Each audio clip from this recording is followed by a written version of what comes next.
Sir, बिजली के रेटों को बढ़ाने को लेकर के कोई प्रस्ताव है क्या? क्योंकि लगातार ये कहने में आ रहा है कि बिजली का जो घाटा है निगमों का वो घट रहा है, बढ़ रहा है, तो इस वजह से 3 साल के बाद अब आज से या कल से बिजली के रेट बढ़ाए जा सकते हैं। देखिए रेट जो है बिजली के HARC बढ़ाता है।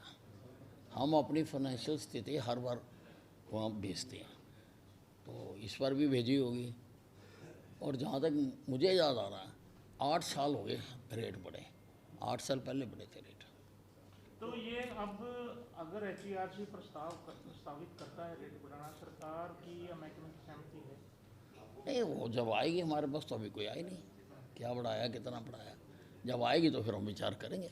एक बिजली के बिल बकाया जो है 7,500 करोड़ के लगभग बताए जाते हैं, उनकी वसूली के लिए कोई योजना बना नहीं, रहे हैं उनकी या वसूली कोई के settlement लिए मैंने सारे प्रदेश के SCs की मीटिंग कॉल की थी, पर फिर बीच में सेशन आ गया, तो उसके कारण हमें वो उस दिन रोकनी पड़ी।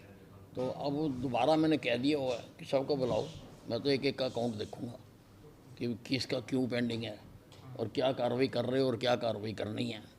साहब इसमें जो है सरकार के पास ही काफ़ी बिल बकाए हैं सरकारी भवन। देखिए, जब ये डिटेल आएगी मेरे सामने, उस पर टिप्पणी उसके बाद ही की जा सकती है। क्योंकि इसमें जो अभी जो आंकड़े सामने आ रहे हैं, जो आपका बिल बकाया है वो 8,500 करोड़ के हैं और घाटा जो है 4,500 करोड़ का। अगर आपके बिल आ जाते हैं तो आपका घाटा रिकवर हो जाएगा? नहीं, definitely I look into each and every case, क्योंकि सबके केस डिफरेंट होते हैं, तो सारा देख के हम सारा उसका कार्रवाई करेंगे। सदन के अंदर कांग्रेस के विधायक ने एक मुद्दा उठाया था कि बिजली के बिल ज़्यादा भेजे जा रहे हैं 10वीं पेट पर। आपने कार्रवाई करने की बात भी कही थी कि अगर इस तरीके का संज्ञान में मामला आता है तो। नहीं, वो कोई स्पेसिफिक केस हो सकते हैं, आम नहीं गलत आते हैं, आम तो ठीक आते हैं।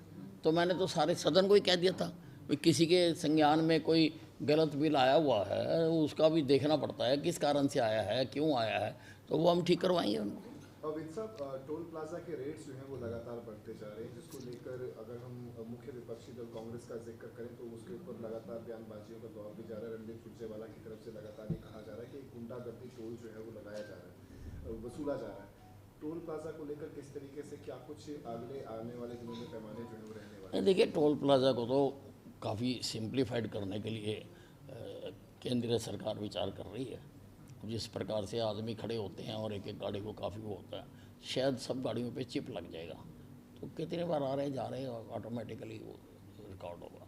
कर रहे हैं, और भी बातों के बारे में सोचा जा रहा है। वित्त में एक स्टेटमेंट आई योगेश्वर दत्त की विनेश फोगाट को लेकर के कि पहले तो राशि जो इनामी राशि थी उसको ठुकरा रहे थे, सम्मान राशि जो सरकार दे रही थी, लेकिन अब उसी के लिए गिड़गिड़ा रही है विनेश फोगाट, विधानसभा के अंदर गिड़गिड़ा रही थी। तो इस तरह की स्टेटमेंट आई थी, आप क्या कहना चाहेंगे? क्योंकि पहले विनेश फोगाट ने जब सम्मान राशि की घोषणा की थी हरियाणा सरकार ने, क्योंकि मेडल तो उन्होंने जीता नहीं था, लेकिन उसके बावजूद भी सम्मान राशि की घोषणा की तो वो ठुकराती हुई नजर आई थी। आप क्या कहना चाहेंगे? देखिए, ऐसा है, मैंने हमेशा खिलाड़ियों को कहा है कि राजनीति हमारा विषय है, हमें ही करने दो, खेल में राजनीति मत करो।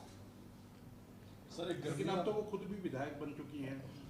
सर, लोकसभा में कल वक्फ संशोधन बिल लाया जा रहा है, विपक्ष कह रहा है कि ये हितकारी नहीं है, मुसलमानों के खिलाफ है, आपका क्या कहना है इस पर? देखिए, विपक्ष का आप पिछला सारा समय का किरदार निकाल के देख लो, अच्छी से अच्छी चीज़ भी अगर पास की जाती है तो ये उसका भी विरोध करते हैं। इनके ऊपर नकारात्मकता का जो है बहुत हावी है, हर चीज़ की उसमें करना। अब वक्फ बोर्ड में कुछ कमियां हैं, जो एक्ट है उन कमियों को दूर कर रहे हैं और विधिवत तरीके से कर रहे हैं। JPC ने उसके ऊपर अध्ययन किया है और JPC के बाद अब पार्लियामेंट में होगा, पार्लियामेंट में सबको बोलने का भी अधिकार मिलेगा।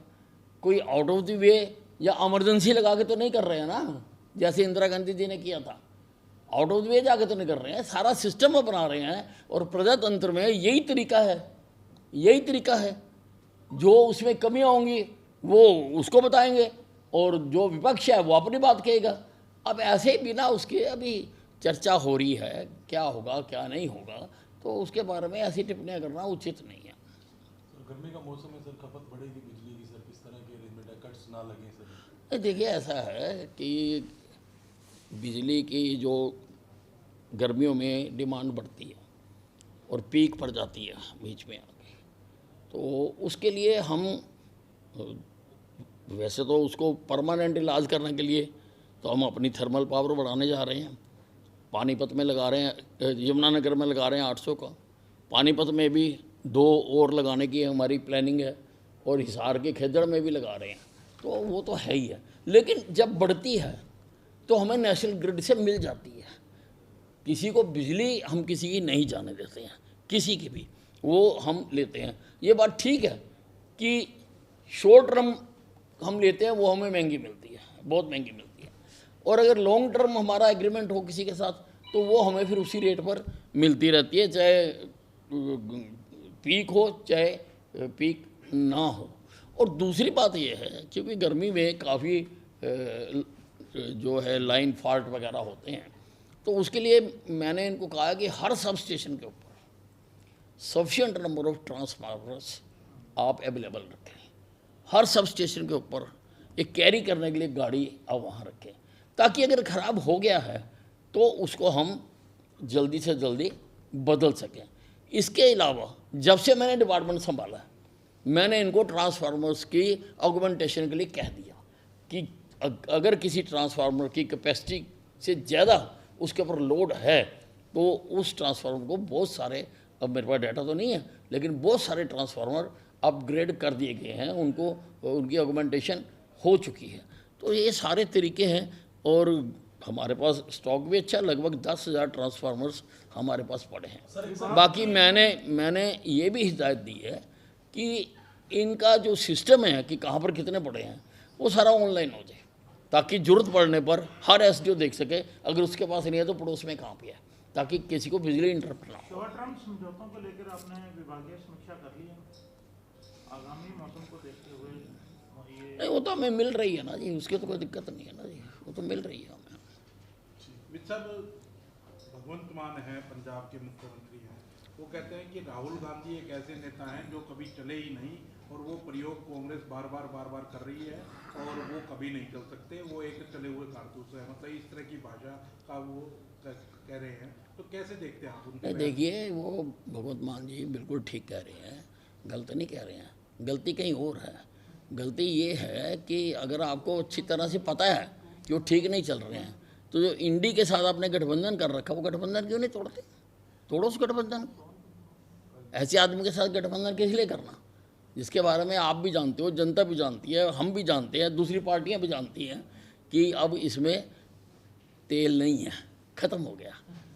तो फिर तोड़ो इसके साथ गठबंधन, सारी पार्टियां तोड़ें। सर साहब, ये जो आपके पास ट्रांसपोर्ट भी है, तो ये जो अवैध वाहन चलते हैं, खासकर मैक्सी कैब वगैरह या ओवरलोडिंग के वाहन, उनको लेके कोई विभागीय कार्रवाई या समीक्षा हुई? नहीं, देखिए जी, बहुत बड़ी समस्या है, और मैं तो इसको चेक करने के लिए एक दिन खुद सड़क पर खड़ा हुआ था, और लगभग 2.25 लाख रुपए हमने जुर्माना भी वसूल करा था, सारी गाड़ियाँ भी इम्पाउंड की थी, और उसी न्यूज़ को देखते हुए बाकी जगह पर भी आरटीएस कर रहे हैं।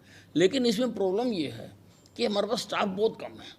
एक ज़िले में अगर एक आरटीए भी हो और वो 10 सड़कें आती हैं, वो 10 पे खड़ा नहीं हो सकता। ये प्रॉब्लम है हमारे साथ, हम उसका भी हल निकाल रहे हैं कि किस प्रकार से उसका भी हल निकाला जाए, और किसी को भी जो कानून को वायलेट करके मैं गाड़ी नहीं चलाने दूंगा। आरटीएस की पावर जैसे पहले भी डायलूटेड थी, कुछ सोच रहे हैं आप दोबारा कि इनकी जो पावरों का विस्तार करें, या जैसे 10 सड़कें आपने बताया कि 10 की 10 सड़कों पे आरटीएस? नहीं, उसके लिए हम प्रपोजल बना रहे हैं कि अभी हमने सरकार से मांगे भी हैं कि उस कैटेगरी के हमें और अधिकारी दिए जाएं, ताकि हर ज़िले में कम से कम एक तो हो जाए।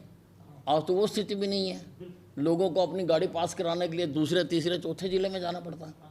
तो इसलिए हर ज़िले में गाड़ी जो है पास हो सके, वो हम कर रहे हैं कोशिश। विद साहब, पंजाब के राज्यपाल गुलाब चंद कटारिया ने एक बहुत अच्छा इनिशिएटिव लिया है। पंजाब के अंदर पदयात्रा जो है वो निकाली जाएगी 8 से 13 अप्रैल तक नशे के खिलाफ। उसको किस तरीके से देखते हैं? उसमें सभी जो एमपी हैं, एमएलएज हैं, सीएम तक को इन्विटेशन जो है वो दिया गया है। बहुत अच्छा इनिशिएटिव है। ये जो बीमारियां लग जाती हैं, ये सामाजिक बीमारियां होती हैं, ये कानून से डंडे से, लाठी से, गोली से। अगर आप पिछला इतिहास देखें तो ये जो बुराइयां थी वो उससे ठीक है, कुछ देर के लिए रुक जाती हैं, लेकिन पूर्णतः ख़त्म नहीं होती है। पूर्णतः ख़त्म तब होती है कि जो समाजशास्त्री हैं वो समाज में लोगों का मन परिवर्तन कर दें, लोग उसको हाथ ना लगाएं, वो है। अलबत्ता जब तक ऐसा नहीं होता तो हमारी सरकार पूरी तरह से तैयार है और हम पूरी कोशिश कर रहे हैं। बस।